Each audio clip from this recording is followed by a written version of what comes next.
Hi everyone, I'm Brooke with Big City Tot School. And in this video we are just going to jump right into our summer theme with Tot School, beaches, ocean, everything to do with summer. During the summertime we kind of extend our unit and just focus on one thing for the entire summer rather than a 1 month or a couple weeks. It's just a little more laid back time, and we don't spend every day doing activities. We may go a few days without doing some and then pick back up. So it's definitely supposed to be more laid back this summer, and but we still wanted to provide some different activities for you guys to do, to have fun, and just enjoy time with your little ones. In this first activity, it's a beach felt scene. Just about every month or every other month I make a new felt scene to put up. It's a sensory activity for them, and they can play with it and interact. The beach scene is a little more detailed. There's a lot of pieces and things, but it's easy to make. It just might take a little bit of time, but once it's up, we leave it up all summer and the kids can just freely play with it, and they always love these scenes.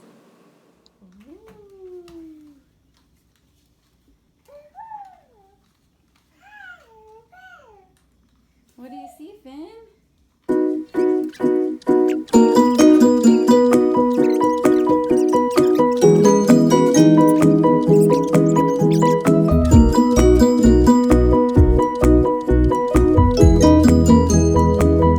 For this activity, it seems a little silly to be making a tutorial for it, but it's super simple. It's just ice painting. Literally just taking ice cubes and giving them colored construction paper to write on and play with. It's a good way to just stay cool and have fun in the summer. When I first did this activity a few years ago, I used food coloring in the ice and let her color with that. She ended up looking like a Smurf afterwards, so we switched and we just started using regular ice cubes and then instead using colored paper. So super easy activity that you guys can do at home.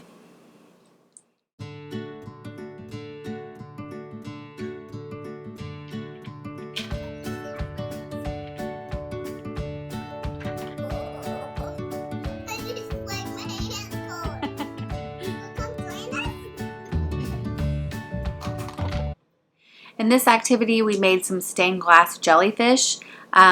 This one has a few processes along the way, so I'm going to walk you through each step of it. But the kids had a blast and they turned out really great. In this activity, you're going to need some contact paper, some different colored tissue paper, a black construction paper, and some different colored ribbon. First thing we did was cut up or tear up the different colored tissue paper. My daughter is learning how to use scissors and loves any moment to use them, so we use this as an opportunity for her to practice using scissors, and then I let my son, who's 1.5, just tear them up, and so together we made enough pieces to cover our jellyfish. From there, I cut out the black outline of the jellyfish and stuck that onto the contact paper, sticky side up.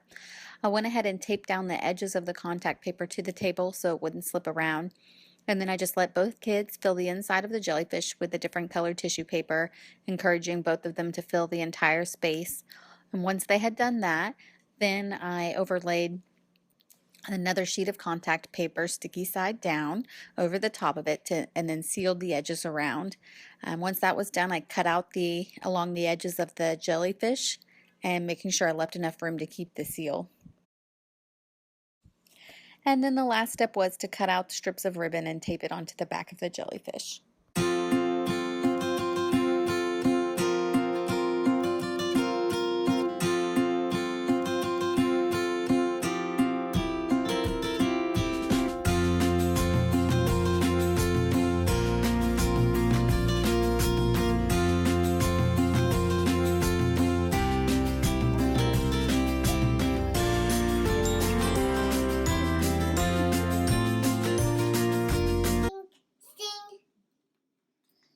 In this last activity, we just took seashells and let them paint them.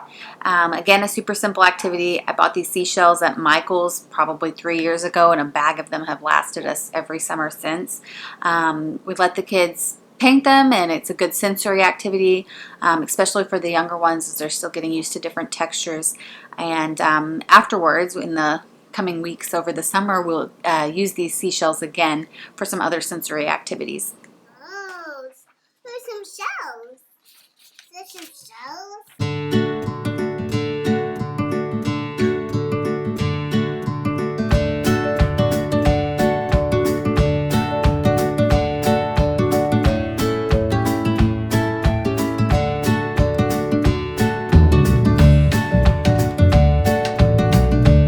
that's it for this week. Thanks for tuning in to our second episode of Big City Tot School. Make sure you subscribe to our YouTube channel and follow us on Facebook and Instagram, and we'll see you next time.